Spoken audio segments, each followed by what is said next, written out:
Good afternoon. Thank you very much for joining us for this press conference introducing Australia coach Joe Yapp and Australia team captain Siokapesi Palu.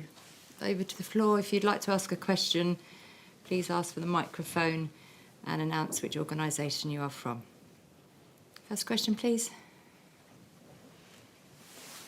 Hi there, Nathan Williams from Rugby.com.au. Joe, to start with you, obviously a world-class Canada side just then. What do you think just went wrong from the Australian perspective today?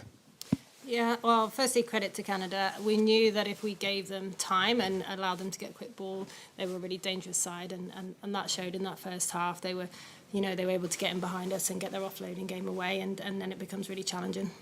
I think 31-5 at half-time. Was it still that sort of sense of belief in the group? And I guess how sort of do you assess how the team sort of tried to build a bit more pressure in the second half? Yeah, I thought the second half, we did come out with a bit more intent and we had a bit more ball. We had so little ball in that first half as well, which obviously was challenging. We managed to keep the ball for longer periods of time in that second half. And the girls, they never at any point said sort of, stepped off. They kept stepping up for the full 80 minutes, so credit to them for that. Pesi, from a player's perspective, I think it's world number 1 and 2 in back-to-back weeks. Where do you think this group sort of sits at the end of this World Cup, heading into what's going to be a very crucial 4-year period with a culmination of a World Cup in Australia in 29? I mean, when you compare the two sides, you're looking at the Wallaroos, who are such a young group of girls. You've got game drivers who are 20 years old, and going against such experienced players in that Canada squad just shows that we are still building. We've got like Sammy, Faitala, Katie Orr, who are 20, 19-year-olds, and to put a lot of pressure on them to make calls in a game like that, it just shows that we are building to something big. And by the time we, regroup for our Rugby World Cup in 2029, that's the group that we're going to look to in terms of being at peak. Just on that core, what needs to happen to make sure that sort of group of players that's been sort of brought through, the group of 23 and under, are at their sort of best for 29 and really pushing to go 1 or 2 steps further and make a real sort of push in that 29 World Cup on home soil? We need continuity. We need to be able to become full-time. We're not a full-time program right now. You're going against... We're looking at a group of players who are young mums, who are balancing looking after their kids, people who are working full-time, working 9 to 5, then having to back it up with back-to-back trainings till 9 p.m. and then having to repeat that the next day.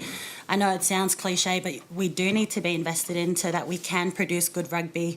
But looking at the age and experience-wise compared to Canada and us, we're far from it. But I have confidence that building into our Rugby World Cup 2029, we know that we're going to be good because we've got such a young side that's going to have so much experience by the time we get to that point. G'day guys, Finn Morden from Rugby Pass. Joe, you mentioned last week after the England game that the scoreboard maybe didn't tell the full story. Do you think that was the case again tonight? There are still heaps of positives to take out of this one? Yeah, there are still positives, but I think that first half, I thought Canada played some excellent rugby. They really did challenge us. We kind of knew what was coming, but we just weren't able to slow it down. So I thought the second half was a better reflection. But on the whole, like I say, I thought Canada came out that first 40, and it's probably the best 40 they've put in.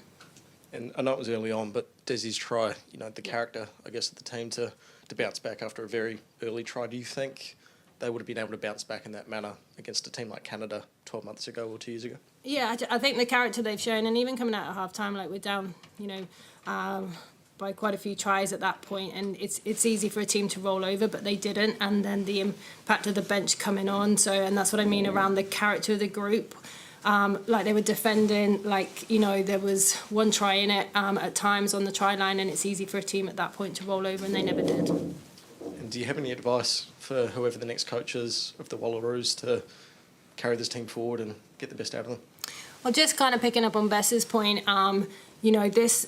this group is, the spine of this team is really young, so there's a real opportunity for them if they can keep them together until 2029. But equally, there has to be, we've seen the growth, and you guys have seen the growth over the period of time we've had that opportunity for camps and connection together, and that has to continue. Like, the investment has to step up post this tournament to allow them to be real genuine contenders come 2029. And for me, anyone coming in, like the core of this group, just using the leaderships within it, using all the culture and the energy, and allowing those players to go out and express themselves, because when they get the opportunity to do that, they're a really strong side. And Pessy, your first World Cup as a captain of this Wallaroos team, of course, bit of injuries, but all 2 games as well. What have you made of the experience as a leader of this team on this type of stage?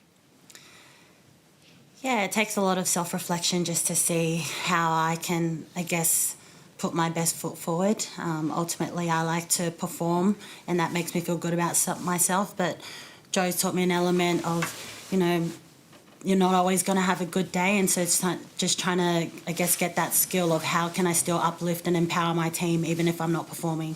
And that's a really hard thing to do, but once you gain respect from your players, they'll look to you, and they don't have to follow action. They just need someone just to pick them up. But I've got a great leadership group alongside me. You've got the likes of Chance and Leanie who step up, and people turn to look to them, and we're building something great there. And leadership is something that doesn't sit within senior players. It's about trying to empower everyone to be their own leaders in their respective areas.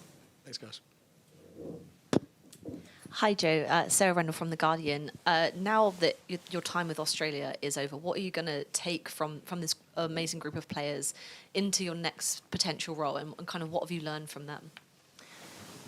I've learned so much from them as a group. Kind of the diversity within this group is really special, and just kind of hearing all their backgrounds and kind of all their different journeys, as Bessie alluded to get to this point has been amazing. And I've learned a lot from them in terms of obviously kind of supporting and creating and developing our leadership group, but that being a real two-way thing. And I think we've all learned off each other the way we've built those relationships, which has been really nice. And obviously, when we started off, I was the first full-time head coach, so it was kind of, we really had to build the programme up. We had to get staff in. So all of that you take an awful lot of learnings from.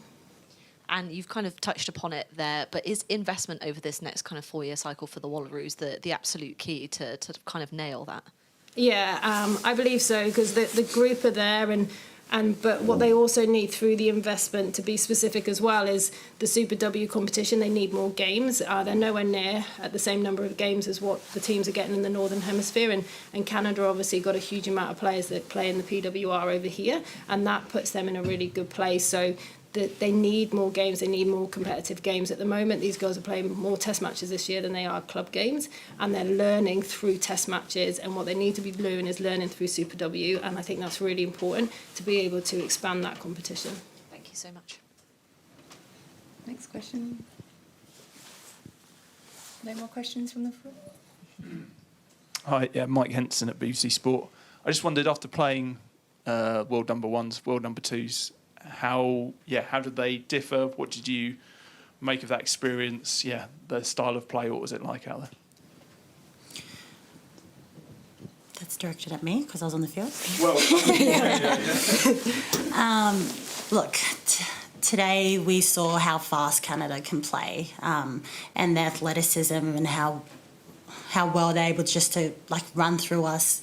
Ultimately they will be better, and I feel like that one thing that contributes to their athleticism is they get to train more often, they get to be in high intensity environments and programs, and so they get the consistency and the luxury of that, whereas we don't, and you can see that we probably struggle to keep up with them across the park. And I just think that's an easy thing to fix, and that just as a self-reflection, we'll go back and try and work on that ourselves. Any more questions? No? Thank you very much. Thank you.